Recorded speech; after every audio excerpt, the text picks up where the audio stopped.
We've seen it in MMA, we've seen it in boxing. Now it's time to see who the BMF is in the courtroom. What's up, it's Aaron Walker here with Ringside Intel, and let's get into the latest news involving Nate Diaz. On Monday, Nate Diaz filed a lawsuit for breach of contract and fraud against Fanmio, the entertainment company that put on his boxing rematch against Jorge Masvidal in Anaheim, California, less than 2 weeks ago. According to the lawsuit, Nate Diaz was supposed to be paid $10 million for that main event. However, he says he has only been paid $1 million. Hence the $9 million that he's seeking. But according to the suit, which was filed in Miami's U.S. District Court, Fanmio CEO Solomon Engel apparently broke his word because of the financial losses that he claims to have taken on the event. So ESPN obtained a copy of the suit, and here is an interesting quote from the paperwork.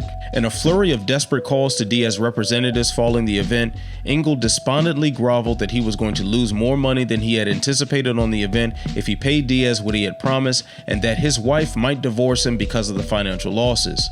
Engel went so far as to threaten he might have to declare bankruptcy to avoid paying Diaz what he owed. So hours after this news broke, Engel released a statement himself, and here's what he said. Nate Diaz has filed a frivolous lawsuit against Fanmio, which claims that fraud and breach of contract were committed by Fanmio, yet neither has taken place. In fact, Diaz has already been paid 7 figures in connection with the fight. I look forward to resolving this dispute through the appropriate process and am confident that justice will prevail.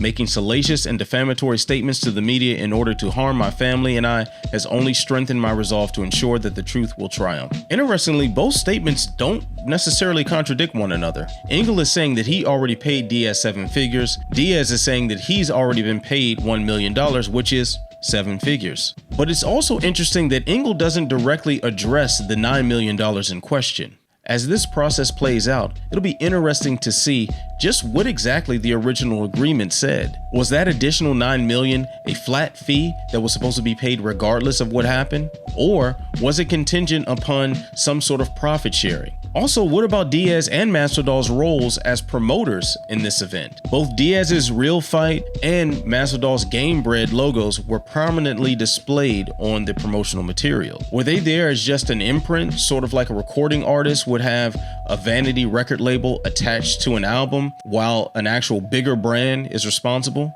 Another thing that will be very interesting is getting a look at the financials behind this entire event.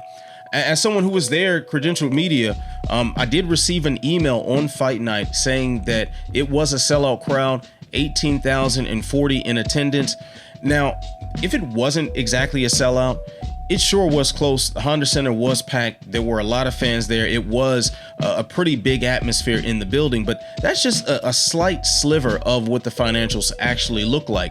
So, of course, now on the positive end, you've got the ticket sales, you've got the merchandise, you have concessions, you also have the pay-per-view revenue, and of course the pay-per-view revenue in this event was available on several different mediums via pay-per-view, so there's that. But on the other side, there are payouts to the other fighters. There's renting the venue, staffing, insurance, and marketing costs, not to mention any splits. I mean, it's just a very complex picture. And here's one of the biggest pitfalls for promoters in the fight game. Fanmio is very far from being an established brand in combat sports. I mean, 3 years ago, they did put together Floyd Mayweather versus Logan Paul, but that doesn't mean that they're anywhere near a huge name currently. Much like Affliction did in 2008 and 2009 with MMA, it's very easy to make a big splash and wind up drowning. So what do you think?